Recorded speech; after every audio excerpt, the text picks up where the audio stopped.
This is ABC News Nightline. Reporting from Washington, Ed Coppel. Joining us live tonight is David Miscavige, whose formal title is Chairman of the Board of the Religious Technology Center, the organization which manages Dianetics and Scientology. Mr. Miscavige took over as the head of Scientology in 1987 following the death of the church's founder, L. Ron Hubbard. You've been sitting here very patiently for the first 15 minutes. It's your turn. We're going to take a short segment here to talk, and then we'll take a break, and then we've got the rest of the program to talk. Where would you like to pick up on what many in our audience, I suspect, have seen for the first time about the Church of Scientology? Yeah, well, I think, I guess the first thing I would like to take up is the fact of the intro piece. There's no question that there's some controversy surrounding Scientology, but if you want to look at what the real controversy is, there's been stories like this one that we saw here for the past 40 years, and yet during that time period, Scientology has continued to grow. In fact, it's 25 times larger today than it was in 1980. I would just like to take up a few of the falsehoods that are in there, because I think this explains a lot why you have the controversy. I don't know that Scientology lends itself so well to the press. In this instance, we did agree that we would have your correspondents come in, and in fact, he did have unlimited access to the church.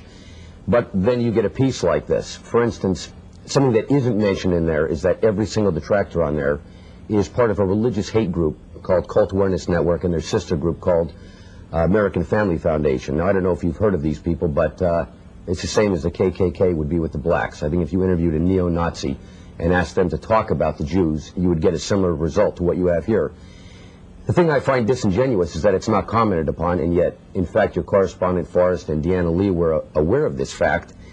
And not only that, that is the source of where they receive these people to talk to. They didn't find them randomly. If I may just interrupt for a moment, you realize there's a little bit of a problem in getting people to talk critically about the Church of Scientology, because quite frankly, they're scared.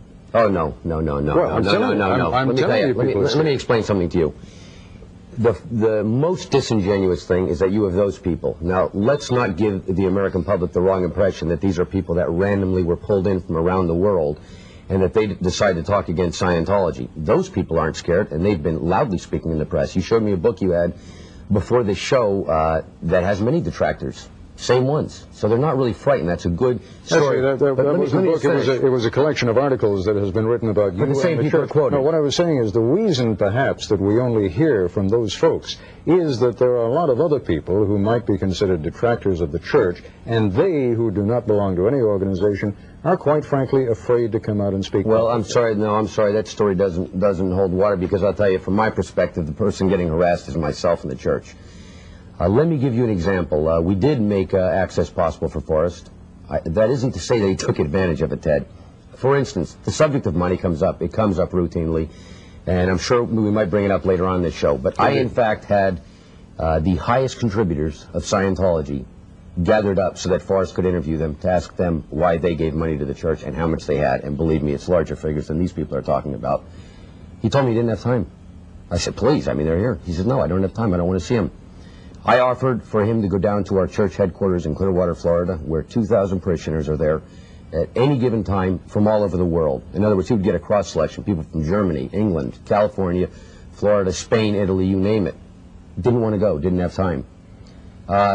So to represent also that this is what the church puts forth isn't so, here's what I find wrong, and here's what I find the common mistake the media makes. I can get you 100,000 Scientologists who will say unbelievably positive things about their church to every one you had on there. And I not only am upset about those people not being interviewed, they are too.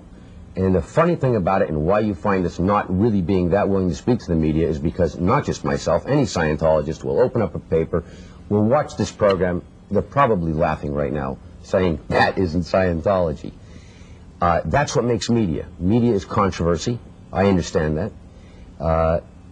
And if you really looked at the big picture of what's happening in Scientology, it isn't really controversial, certainly to a Scientologist. We're going to have to take a break. Very good. I hope you understand that there's a little bit of a paradox in your saying, you know, we're not going to get a chance to listen to what Scientology is really about. We have with us, after all, since you were... Oh, absolutely. I'm just trying to correct this. I understand. We're going to be spending the rest of this hour in which I'll have a chance to talk to you, and you can clear up some of the misconceptions we have. Absolutely. Okay? Okay. We'll continue our discussion in a moment.